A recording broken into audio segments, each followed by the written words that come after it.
Hello, everybody. This is part three in our series of the U.S.'s expansion in the 1840s.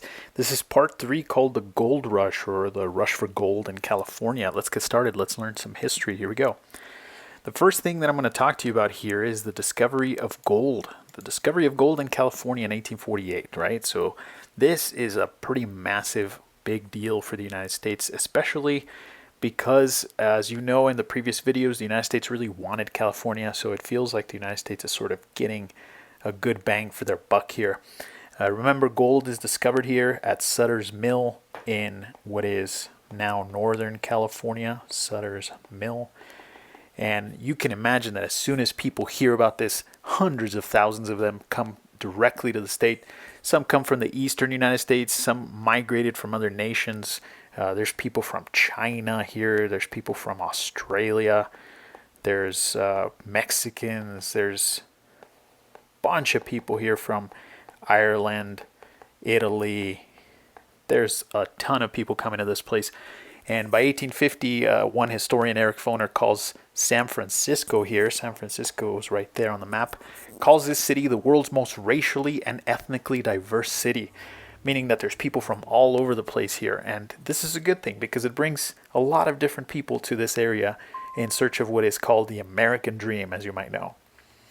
So, as you might know, California is known as this land of opportunity, and a lot of people came here especially to find this gold, and women did play a prominent role in the gold rush. A lot of them were seamstresses, a lot of them ran little hotels, for example. Some of them were even prostitutes. And as you can imagine, there were a lot of them out there participating in this gold rush. But as you might know, it was mostly guys, mostly men here. So they outnumbered women 3-1 by 1860, which is pretty outrageous here. But if you can imagine, this might have not been considered to be the most appropriate place for women to be in the 1840s, right? So let's find out what else happened here. There's a lot of Chinese people, as I mentioned before, that come here to this entrepreneurial kind of opportunity.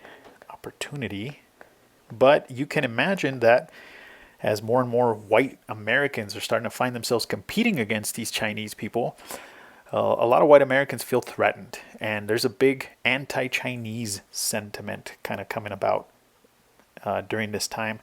Anti-Chinese sentiment.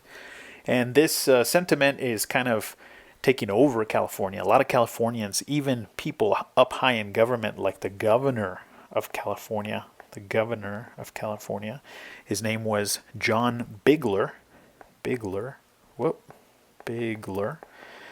This guy starts calling the Chinese coolies, which is a derogatory term. Don't go ahead and repeat that term to people. That's a negative term here.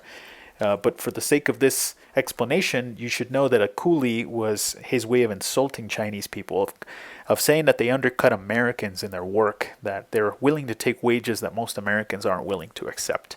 So it's a pretty negative view, as you can imagine, of these Chinese people. But Chinese aren't the only ones receiving this kind of backlash. There's a really big anti-Indian sentiment. Indian as in Native American Indian. And you can imagine that California's white population is displaying these anti-Indian sentiments. And in some cases, they get pretty violent. For example, in this illustration here by J.R. Brown in 1864 called Protecting the Settlers, you can see that there's a bunch of these white settlers that are sort of attacking an Indian village back here, right? And there's casualties in large numbers there. One estimate, for example, says that the population of the state of California of indigenous people in 1848 was roughly about 150,000 Native Americans, but that by 1860, because of the violence and because of all the discrimination and a lot of Indians fleeing the state, the population drops dramatically to about 30,000 people. So it's a pretty big drop in this state's population for Native Americans.